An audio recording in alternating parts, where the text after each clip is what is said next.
Taoiseach, thank you for coming to the committee this morning, and thank you for your presentation. And I want to just compliment the initiative, but also the staff from the Department of Taoiseach who are working on it, Mr Donoghue and Mr Duffy, who have led a phenomenal programme of engagement. I've had the opportunity to participate in some of it, but I know it's really strong, it's constructive, it's creative, and I just want to compliment your officials on the programme.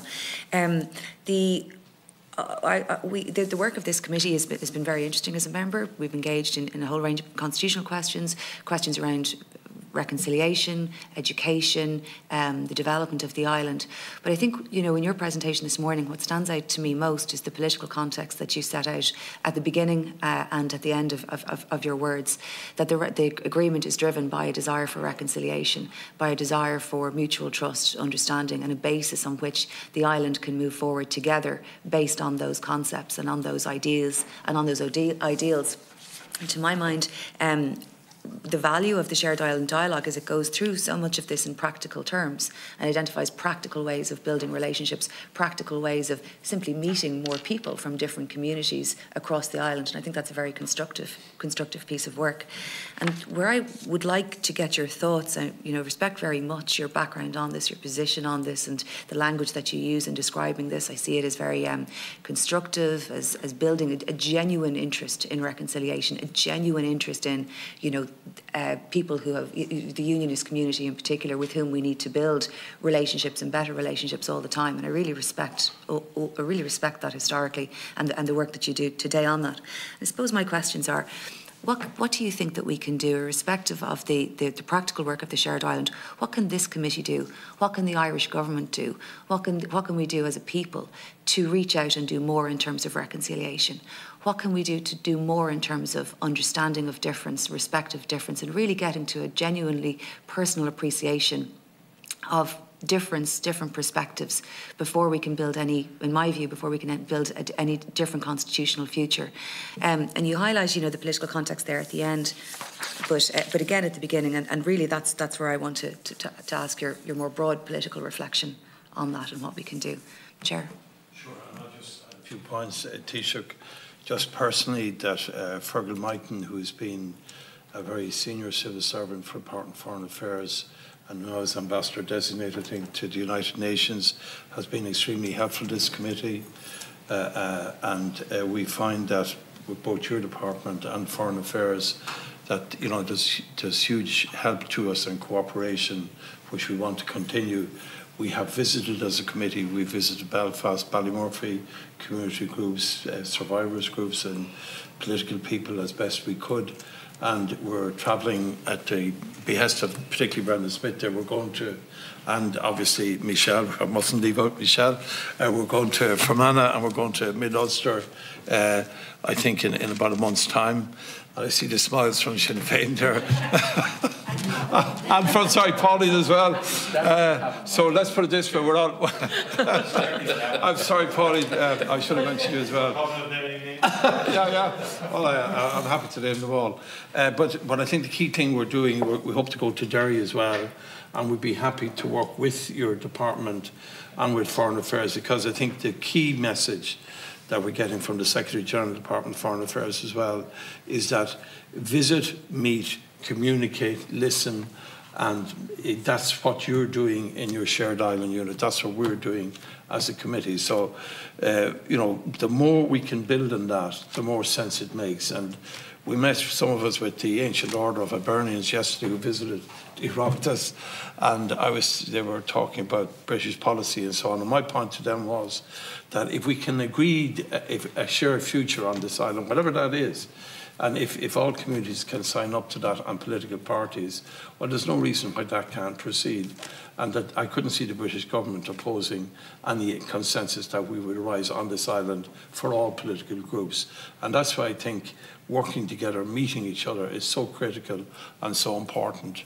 And I found that people like Brian Roundtree, who I've had a few meetings with him, I know you know him, he's had huge experience. Like, there's a wealth of information they can give us in relation to our housing issues down here, how they've dealt with the housing emergency, how they're dealing with health issues. There's huge opportunities for us. So my commentary really is, the only problem we have here is engaging with the unionist community in the political sense. And it is clear that, and I know that we have Sinn Féin, I know Stephen Farry from Alliance is on the line as well, and the SDLP and so on, that we would love to,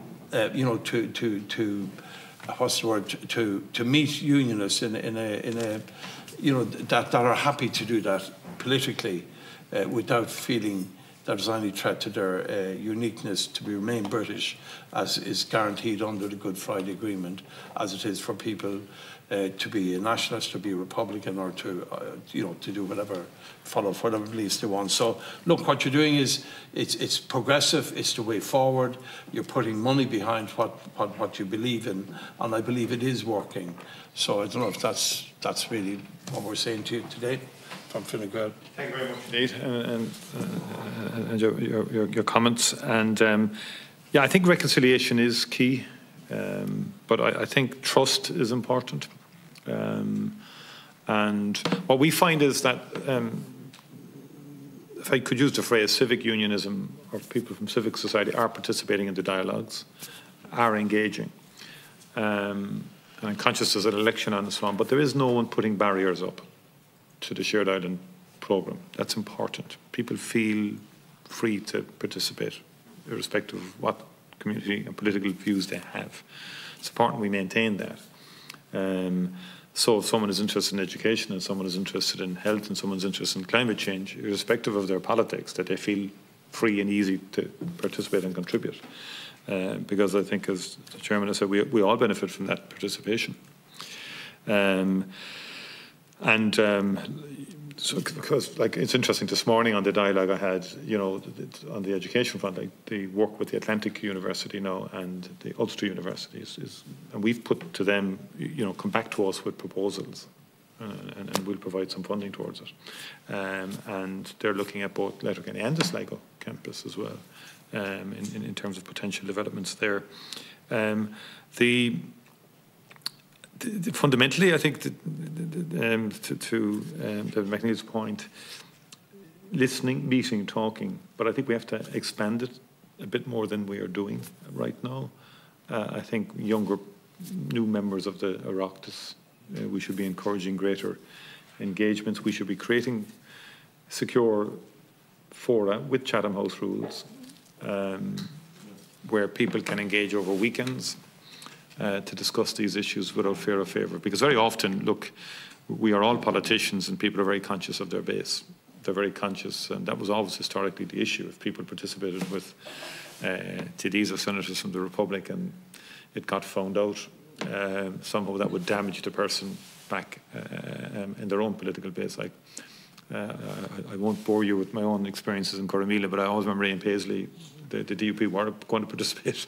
It's 1992 now, with about 12 members of this House, with 12 unionist members. But just at the 11th hour, the DUP pulled out, and the lady in Paisley went on RT, attacking left, right and centre, this whole notion that we're going up into his constituency and so on like that. And I suppose the objective was maybe the official unionists then were kind of with us, if you know what I'm saying. And loyalists were too. It was fine. There was no big deal in the end, and but we learned an enormous lot from it. But I'm always conscious that we have to respect where people are coming from. We have to respect their challenges. And that's the great art of politics. And they equally would have to respect ours as well, and where people are coming from. So that secure, and I know we've moved on a lot, and look, a lot of political representatives here have very open engagement with unionism as well, but we just have to make sure that we create greater opportunities. I think the councils are important, and I think the seed funding we've provided to councils now, and by the way, it's not border councils alone, like, it's all councils on the island. We would encourage councils at a greater distance than just the border to sort of think imaginatively around sort of projects that they could share with a council in the north on an ongoing basis. Because I'm very conscious, as we do dialogues now, that there needs to be a regional focus in the Republic as well. The Good Friday Agreement, and it's not all just about the north-south at the border level. What do young people in Galway feel? What do young people in Waterford feel? Or Cork? And a very good point put to me at the TASC seminar last week when I spoke to TASC, the think tank. One woman made a very good point to me, like that we're all of a certain sort of view. We look at things through a certain political prism, societal prism, generational prism even. But there's a whole new sets of communities emerging on the island who might have a completely different approach to this. They may not be looking at it through the same lens as we historically have looked through it, and particularly younger generations. But how do we engage younger generations on the issue? And that's what the dialogue is endeavouring to do, because it needs active engagement. So I think we have to work hard at trying to work out how we get more active engagement between different groups. I think some of it happens naturally. Deputy Smith mentioned enterprise. Sport happens naturally. And there's lots of interaction north and south. I just saw a clip from the Evening Echo sent on to me by a family member. Yeah, 7,000 Derry fans went down to Floor Lodge, as it was then known, now Parky Ring. I think it was Derry's first game of the FAI. It was against Cork City. I think it was on the mid-1986 would it have been. 67. Yeah, and 7,000 came down, you know, and it was a big occasion. And we kind of forget those moments, you know. And so that shows, too, the progress that has been made, you know. But I think the sport, it happens naturally. But in short, reconciliation and trust is about just continually to meet and that people learn over time that we can do X, Y, and Z with people. There's a Drogheda Independent former editor, Hubert Murphy. He now works at Drogheda United, and he's trying to organise a north-south competition on the Battle of the Boyne side for children under a certain age, you know, as a sort of a social layout on the Battle of the Boyne site where it actually happened as a social and as a sport event. So, yeah, we're working on that. I don't know how it'll go, but we'll be shouting for Drogheda anyway. Drogheda number one. Fergus, you want to take them away for the day? It is the way forward. Yeah.